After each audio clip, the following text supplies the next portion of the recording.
Kita punya 659 triliun per tahun, tapi nikel kita nggak pernah masuk kantong negara karena kemarin diekspor secara ilegal 5,3 juta ton masuk ke Cina.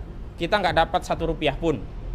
Pemainnya ketahu kan, Faisal Basri disebut siapa? Erlangga Hartarto sama Bobi Nasution. Harusnya itu yang kita dakwai, kita keras ya.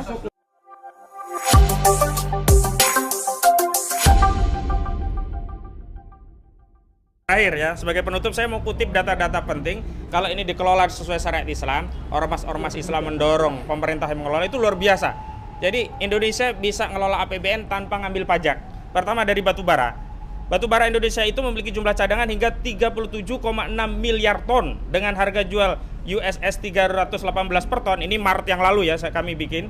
Dengan harga jual 318 per ton dengan biaya produksi hanya $30 per ton biaya produksinya itu. Jika satu USS atau dolar Amerika kursnya 15.200, dulu 15.200, sekarang 16.000 apalagi ya. Maka Indonesia memiliki potensi pendapatan dari batu bara sebesar 167 ton 840 miliar 500 gimana nih bacanya? 167 ribu ton ya, gitu, 840 miliar 572 triliun rupiah. Nah, saat ini produksi batu bara mencapai 687 juta ton per tahun. Itu rata-ratanya, semua pemain itu dikumulasi. Artinya ada pendapatan batu bara saja per tahun berapa? 3.007 triliun per tahun. Dahsyat atau dahsyat? Jadi kalau lampaui APBN. Iya lebih. APBN masih kurang 3.500 kan. Tapi kalau untuk mengeksekusi makan gratisnya Pak Prabowo kecil itu, nggak perlu utang 600 triliun. Yang kedua, 30% orang miskin di Indonesia bisa selesai. Gas alam Indonesia ini cadangannya ada 62 miliar MMBTU dengan harga jual 20,15 US dollar per MMBTU. Produksinya itu cuma $5 per MMBTU. Jadi kita kalau kursnya 15.200 maka Indonesia memiliki potensi pendapatan dari gas alam itu 5.635 triliun. Jadi lebih kecil sih daripada batu bara tapi gede juga. Sementara saat ini produksi gas alam Indonesia itu mencapai 2,1 miliar MMBTU per tahun. Itu artinya ada potensi cuan dari gas alam saja itu 483 triliun per tahun. Jadi APBN nggak perlu utang, ada 483 triliun per tahun. Kemarin kan mau dibikin defisit utang 600 triliun. Ini udah ada 483 triliun per tahun, baru dari gas. Tambah tadi. Yang ketiga emas ya. Emas itu kita punya 2.600 ton cadangannya. Ya. Saya persingkat saat ini potensi pendapatannya itu adalah 2.097 triliun dari cadangan emas Indonesia. Per tahunnya kita punya 70 ton per tahun dengan pendapatan 63 triliun per tahun, ini emas.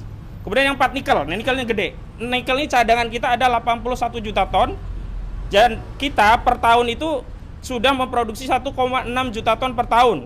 Yang pendapatan nikel dengan kurs dolar yang saya sebutkan tadi ya, kita punya 659 triliun per tahun. Tapi nikel kita nggak pernah masuk kantong negara karena kemarin diekspor secara ilegal 5,3 juta ton masuk ke Cina. Kita nggak dapat 1 rupiah pun. Pemainnya ketahu kan, Faisal Basri disebut siapa? Erlangga Hartarto sama Bobi Nasution. Harusnya itu yang kita dakwai, kita keras ya. Kemudian kekayaan laut itu kita punya 18,886 triliun per tahun. Kemudian kekayaan hutan kita punya 1.000 triliun per tahun. Jadi totalnya ya, kita punya cadangan itu per tahunnya, kalau ini dikelola dengan syariat Islam, dapat 7.000,1 triliun per tahun. Itu baru 6 komoditi tadi, belum tambang yang lain. Belum pajak. Udah ini udah masuk semua. Kenapa? Karena yang ngelola negara semua. Jadi kita tidak dapat cuman pajaknya, semuanya. Karena ini harta milik umum sesuai hadis tadi harus ngelola negara. Dengan begitu tidak perlu narik pajak. Itu. Dan ini surplus APBN kita bisa surplus. APBN kita berapa rencana? Pajak nggak ada dalam Islam. Pajak itu nggak boleh dalam Islam, haram ya. La yadkhulul jannata sohibul maksin. Siapa yang ngambil? Tidak masuk surga orang yang ngambilin pajak. Jadi petugas pajak itu nggak masuk surga itu kalau pendidikan perguruan tinggi gratis. Gratis, kenapa? Jadi neraka isinya dirjen pajak. 7 triliun. Bayangkan, kita desain APBN kita cuma 3.000. 2025 3.500 triliun. Ini kita punya potensi 7.000, tapi dengan syarat. Kalau kita liberal kapitalis mengelola negeri ini, kita ganti dengan syariat Islam. Allahu Akbar. Allahu Akbar. Jadi saya datang kemari yang pertama karena kecintaan saya kepada Muhammadiyah. Karena secara historis, saya ini walaupun orang Betawi, tapi orang Muhammadiyah. Jadi saya tahun 90-an itu ketua senat FISIP UMJ, Universitas Muhammadiyah Jakarta. Tahun 90-an juga saya ketua IMM, Ikatan Mahasiswa Muhammadiyah, cabang Ciputat. Jadi saya ada Satu alma mater Bisa dong. klaim Saya lah. Magelang. Wah, Magelang. Wah, salaman lu kalau gitu. IMM, Salaman lu ya. IMM. Wah. Iya. Ini Imawan Namrudin Ah, berarti. Imawan Iya. ya. Cuman nggak ada Imawatinya nih. Oh, nggak ada. Bilai fisabil haq fastabiqul khairat. Ah, itu dia, ya. Lanjut. Jadi saya kasihan sama Muhammadiyah yang mau ngambil tambang. Jadi sekarang ngomong filosofi kue tambang dulu, ini Bang Egy. Yes. Jadi di Betawi ada kue tambang. Kue tambah. Orang Iya, kalau yang makan warna kue coklat tambang, itu ya? warna coklat, Ada manis, wijen-wijennya. gurih. Gurih. Tapi kalau makan kebanyakan, dia Penyakit. batuk sariawan. Oh. Kalau udah batuk sariawan, Nggak nggak bisa ngomong. Oh. Nah, Begitu ya filosofisnya. Begitu. Betul juga itu. Itu seperti Jadi itu. kalau yang mengelola tambang pasti nggak ngomong. Nggak nanti. bisa ngomong. Nggak bisa ngeritik. Nggak bisa ngeritik. Nah, Top. Top.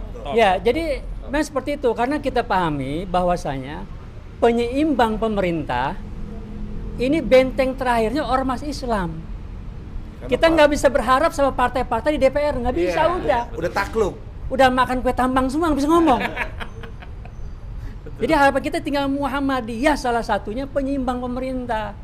Cuman kalau penyeimbang aja udah makan kue makan tambang, lagi. ya nggak bisa ngomong nanti. Sampai akhirnya saya berpikir semalam jangan-jangan pimpinan Muhammadiyah sekarang salah menerjemahkan semboyan Kiai Haji Muhammad Dahlan. Apa semboyannya?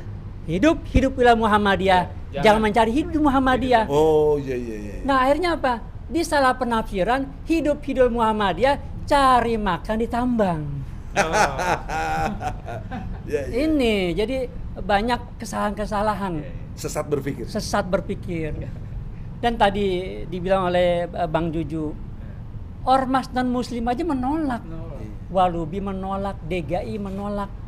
Kenapa kok kita bisa menerima? Malu. Ini yang saya sangat malu kita sebagai umat Islam. Malu saya pribadi sebagai umat Islam. Muhammadiyah. Nah, jadi saya minta kepada Batalkan. pimpinan Muhammadiyah batalkan keputusan menerima proyek tambang. Allahu Akbar. Allahu Akbar. Karena sekali lagi, kalau makan kue tambang nggak bisa ngomong dia. Ya demikian. Dan haram. Haram, udah pasti udah haram.